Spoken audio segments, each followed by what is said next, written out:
Bismillahirrahmanirrahim. Pembahasan kita kali ini adalah tentang ketentuan dari amal sifat musyabbahah.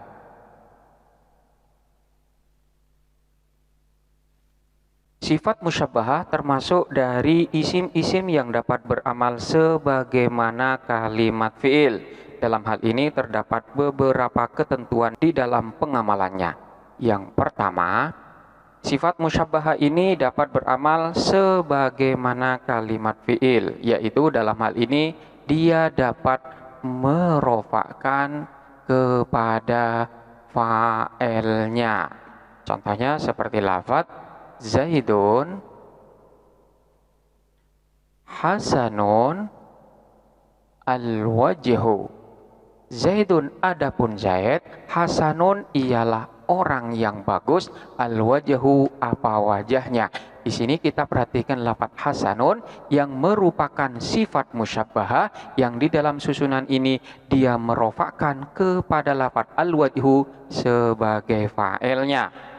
Kemudian yang kedua, dikarenakan sifat musyabbahah ini adalah merupakan cabang daripada isim fa'il, maka dalam hal ini terdapat kekurangan di dalam amal sifat musyabbahah itu sendiri, yaitu manakala pada isim fa'il makmulnya, yaitu makmul daripada isim fa'il itu boleh didahulukan dari isim fa'il tersebut. Hal ini berlaku manakala isim fa'il itu berupa isim nakirah. Jadi bisa kita katakan Zaidun Amron Boribun. Zaidun adapun Zaid, Amron kepada Amar, Boribun ialah orang yang memukul. Di mana lafaz Boribun ini adalah merupakan isim fa'il yang berupa isim nakirah, sementara lafaz Amron adalah makmulnya yang dalam hal ini berkedudukan sebagai maf'ul bih daripada lafaz Boribun. Jadi makmul daripada Boribun ini boleh didahulukan dari amilnya. Ini yang berlaku pada isim fa'il. Namun untuk sifat musyabbahah hal ini tidak dapat diberlakukan. Contohnya seperti di dalam susunan ini, tidak boleh kita katakan Zaidun al-wajhu Hasanun. Zaidun adapun Zaid, al-wajhu apa wajahnya, Hasanun ialah bagus. Susunan ini dinyatakan sebagai susunan yang keliru karena dalam susunan ini lafaz al-wajhu yang merupakan makmul daripada lafaz Hasan ini didahulukan. Kemudian ketentuan yang ketiga dari sifat musyabbahah di sini adalah bahwa sifat musyabbahah ini tidaklah beramal melainkan hanya kepada makmul yang bersifat sababi saja dan tidak kepada makmul yang bersifat ajnabi. Maksudnya adalah bahwa makmul daripada sifat musyabbahah di sini masih ada keterkaitan dengan mausuf dari sifat musyabbahah itu sendiri. Jadi ini yang dimaksud dengan makmul yang bersifat sababi. Sementara yang dimaksud dengan makmul ajnabi itu adalah makmul yang tidak ada keterkaitannya dengan mausuf. Contohnya seperti lafaz Zaidun al-hasanu al-wajhu. Zaidun adapun Zaid, al-hasanu ialah bagus, al-wajhu apa wajahnya. Di sini kita perhatikan lafaz al-wajhu. Lafaz al-wajhu ini adalah merupakan makmul daripada lafaz al-hasan, di mana makna daripada lafaz al-wajhu ini masih berkaitan dengan lafaz Zaid yang secara makna adalah merupakan mausuf daripada lafaz al-hasan. Jadi al-hasan ini menjelaskan sifat daripada Zaid, bahwa Zaid itu adalah orang yang memiliki wajah yang bagus. Ini yang disebut dengan makmul sababi, makmul yang masih berkaitan maknanya dengan mausuf daripada lafaz al-hasan yang berupa sifat musyabbahah. Hal ini berbeda dengan isim fa'il, di mana isim fa'il itu makmulnya boleh berupa makmul sababi, boleh juga berupa makmul ajnabi.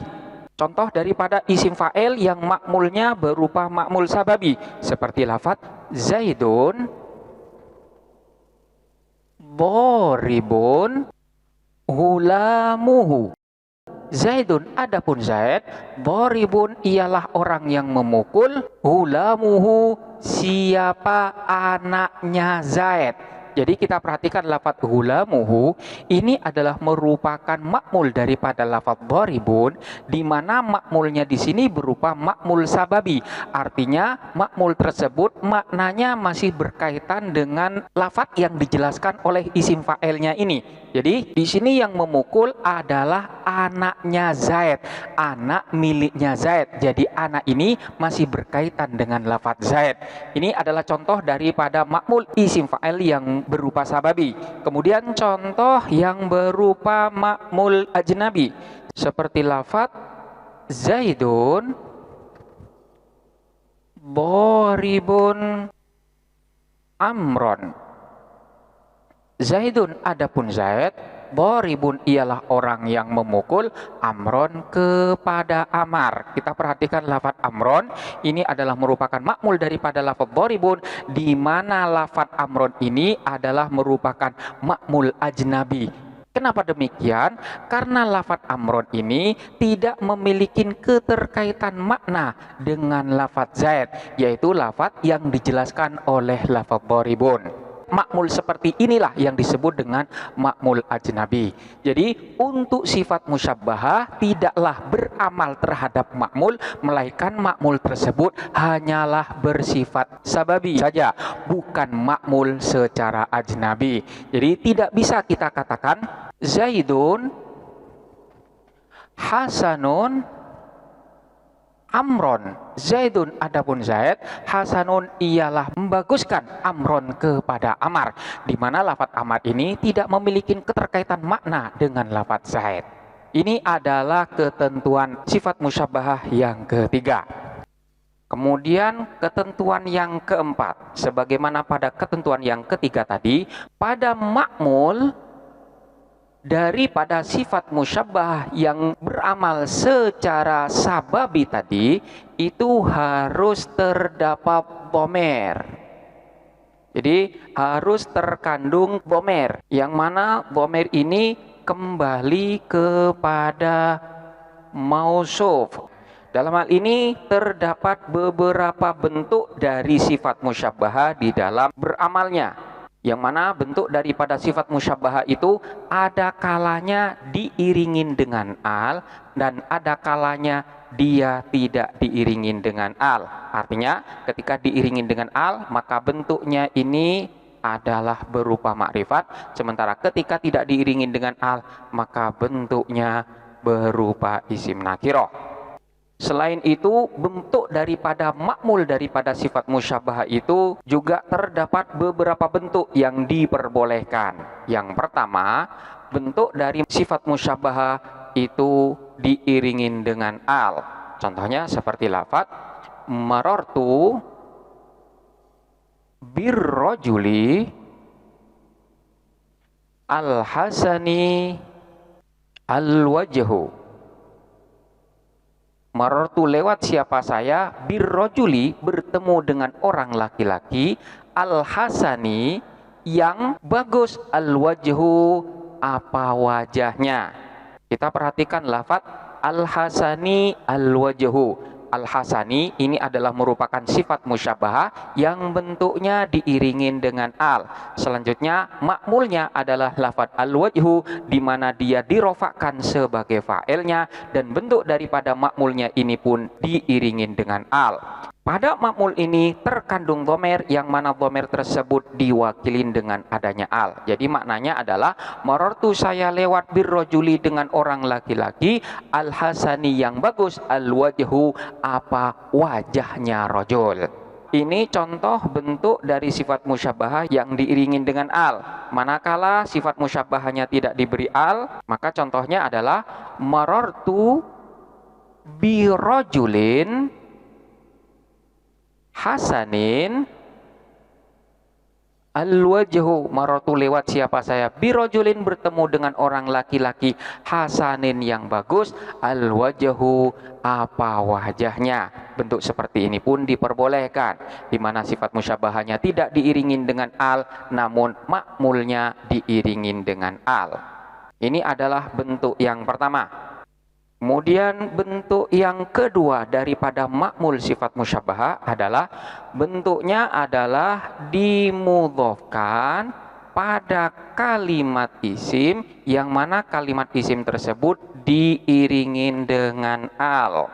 Contohnya seperti lafadz marartu birrojuli al-hasani wajhul abi. Marartu lewat siapa saya, birrojuli bertemu dengan orang laki-laki, al-hasani yang bagus, wajhul abi apa wajah ayahnya rojul. Kita perhatikan lafadz al-hasani dan lafadz wajhul abi. Al-hasani ini bentuk daripada sifat musyabahah yang diiringin dengan al, kemudian makmulnya adalah wajhul abi, di mana bentuknya adalah dimudhofkan pada kalimat isim yang diiringin dengan al. Kemudian manakala sifat musyabahnya tidak diiringin dengan al, maka contohnya marartu birojulin hasanin wajhul abi. Marartu lewat siapa saya, birojulin bertemu dengan seorang laki-laki, hasanin yang bagus, wajhul abi apa wajah ayahnya. Bentuk sifat musyabahanya tidak diiringin al, sementara makmulnya berbentuk dimudhofkan kepada kalimat isim yang diiringin dengan al. Susunan ini pun diperbolehkan. Kemudian bentuk yang ketiga daripada makmul sifat musyabahah, yaitu dia bentuknya dimudhofkan kepada dhamir, yang mana makna daripada dhamir itu kembali kepada mausufnya. Contohnya seperti lafadz marartu birrojuli al-hasani wajhuhu. Marartu lewat siapa saya, birrojuli bertemu dengan orang laki-laki, al-hasani yang bagus, wajhuhu apa wajahnya rojul. Ini al-hasan sifat musyabahanya diiringin dengan al, sementara makmulnya bentuknya dimudhofkan kepada dhamir, yang mana makna daripada dhamir itu kembali kepada mausufnya, yaitu lafadz ar-rajul. Kemudian contoh yang bentuk sifat musyabahanya tidak diiringin dengan al, marartu birojulin hasanin wajhuhu. Marartu lewat siapa saya, birojulin bertemu dengan orang laki-laki, hasanin yang bagus, wajhuhu apa wajahnya. Ini sifat musyabahnya tidak diiringin al, sementara makmulnya bentuknya dimudhofkan kepada dhamir yang kembali kepada mausuf. Bentuk semacam ini pun diperbolehkan. Kemudian bentuk yang keempat daripada makmulnya adalah bentuknya dimudhofkan pada kalimat isim, yang mana kalimat isim ini juga mudhof pada dhamir yang maknanya kembali kepada mausuf. Sekali lagi, bentuk daripada makmul yang keempat adalah bentuknya dimudhofkan kepada kalimat isim, yang mana kalimat isim ini juga dimudhofkan kepada dhamir yang kembali kepada mausuf. Contohnya seperti lafadz marartu birrojuli al-hasani wajhu abihi. Marartu lewat siapa saya, birrojuli bertemu dengan orang laki-laki, al-hasani yang bagus, wajhu abihi apa wajah ayahnya rojul. Di sini sifat musyabahanya diiringin dengan al, sementara makmulnya yaitu lafaz wajhu abihi, di mana makmulnya ini bentuknya dimudhofkan kepada kalimat isim, yang mana kalimat isim ini juga mudhof kepada dhamir yang maknanya kembali kepada mausuf. Kemudian contoh yang sifat musyabahah tidak diiringi dengan al.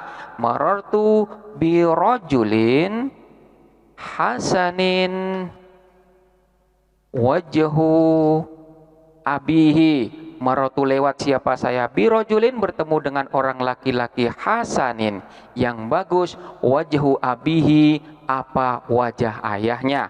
Bentuk semacam ini juga diperbolehkan. Kemudian bentuk yang kelima dari makmulnya adalah makmul tersebut tidak diiringin dengan al, namun bentuknya dimudhofkan pada kalimat isim yang juga tidak diiringin dengan al. Contohnya seperti lafaz marartu birrajuli al-hasani wajhu abin. Marartu lewat siapa saya, birrajuli bertemu dengan orang laki-laki, al-hasani yang bagus, wajhu abin apa wajah ayahnya. Kita perhatikan lafaz al-hasan ini sifat musyabahanya, bentuknya diiringi dengan al, sementara makmulnya adalah wajhu abin, bentuknya tidak diiringi dengan al. Kemudian dia itu bentuknya mudhof kepada kalimat isim yang juga tidak diiringi dengan al. Jadi wajhu abin, keduanya sama-sama tidak diiringi dengan al. Kemudian contoh bentuk sifat musyabahah yang tidak diiringi dengan al. Marartu bi rajulin hasanin wajhu abin. Marartu lewat siapa saya, birojulin dengan orang laki-laki, hasanin yang bagus, wajhu abin apa wajah ayahnya. Bentuk semacam ini juga diperbolehkan. Selanjutnya bentuk yang keenam daripada makmulnya adalah bentuknya tidak diiringin dengan al dan juga dia tidak dimudhofkan. Dan dalam hal ini dia di i'rab nasab sebagai tamyiz. Contohnya seperti lafaz marartu birrajuli al-hasani wajhan. Marartu lewat siapa saya, birrajuli bertemu dengan orang laki-laki, al-hasani yang bagus, wajhan wajahnya. Di sini bentuk daripada makmulnya tidak diiringin dengan al dan juga tidak dimudhofkan dan dia dinasobkan sebagai tamyiz. Kemudian contoh yang sifat musyabahanya tidak diiringin dengan al. Marartu birrajulin hasanin wajhan. Marartu lewat siapa saya, birojulin bertemu dengan orang laki-laki, hasanin yang bagus. Apanya? Wajhan wajahnya. Bentuk yang semacam ini juga diperbolehkan. Jadi terdapat 6 bentuk dari makmul sifat musyabahah. Baik sifat musyabahah tersebut diiringi dengan al maupun tidak diiringi dengan al.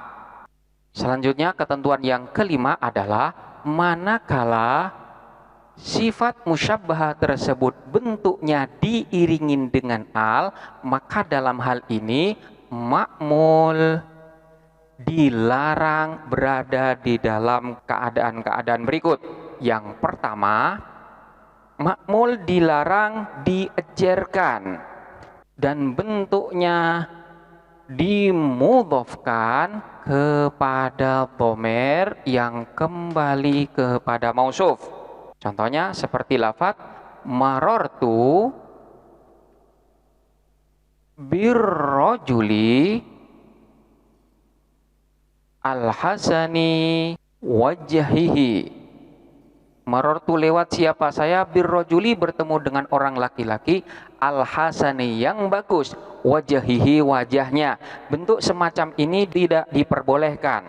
Karena ketika lafadz wajhi ini menjadi makmul daripada lafadz hasan, maka seharusnya dia itu akan dibaca rofa sebagai fa'ilnya. Sehingga dalam hal ini dia tidak boleh diejerkan.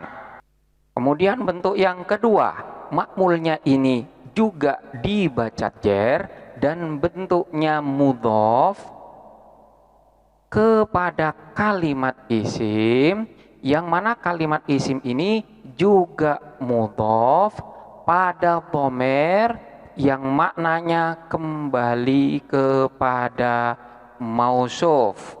Contohnya seperti lafadz marartu birrajuli al-hasani wajhi gulamihi. Marartu lewat siapa saya birrajuli bertemu dengan orang laki-laki, al-hasani yang bagus, wajhi gulamihi apa wajah anaknya. Di sini bentuk daripada makmulnya dibaca jer yang bentuknya dimudhofkan kepada kalimat isim yang juga mudhof kepada dhamir yang kembali kepada mausufnya. Bentuk semacam ini juga tidak diperbolehkan karena memang lafadz wajhi dibaca jer.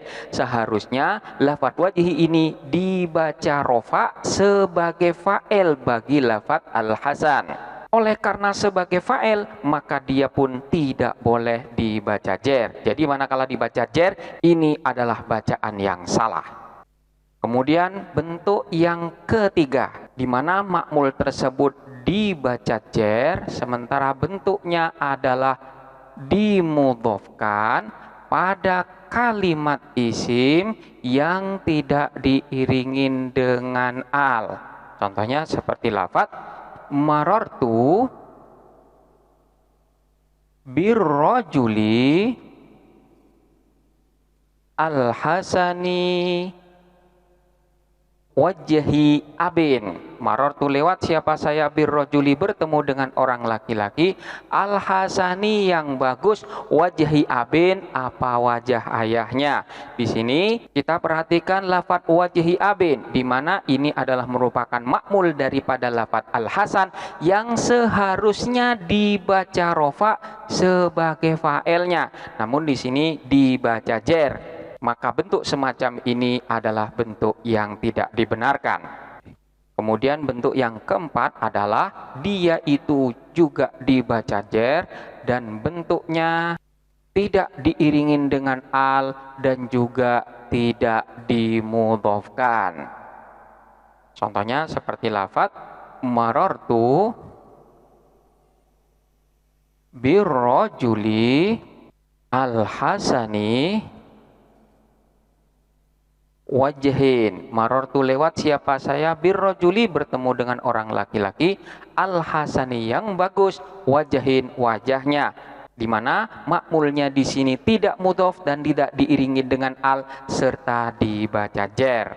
Bentuk-bentuk dan bacaan-bacaan semacam ini tidak diperbolehkan manakala sifat musyabbahanya diiringin dengan al. Kemudian ketentuan yang keenam adalah manakala sifat musyabbah itu diiringin dengan al, maka dalam hal ini makmulnya boleh dibaca rofa, boleh pula dibaca nasab, boleh pula dibaca jer. Contohnya seperti lafadz marartu birrajuli al-hasani, kemudian ketika dibaca rofa yaitu wajhul abi. Marartu lewat siapa saya birrajuli bertemu dengan orang laki-laki, al-hasani yang bagus, wajhul abi apa wajah ayahnya. Jadi di sini dibaca rofa sebagai fa'il daripada lafadz al-hasan. Kemudian manakala dibaca nasab maka akan menjadi marartu birrajuli al-hasani wajhan. Jadi di sini dibaca nasab sebagai tamyiz, wajhan wajahnya.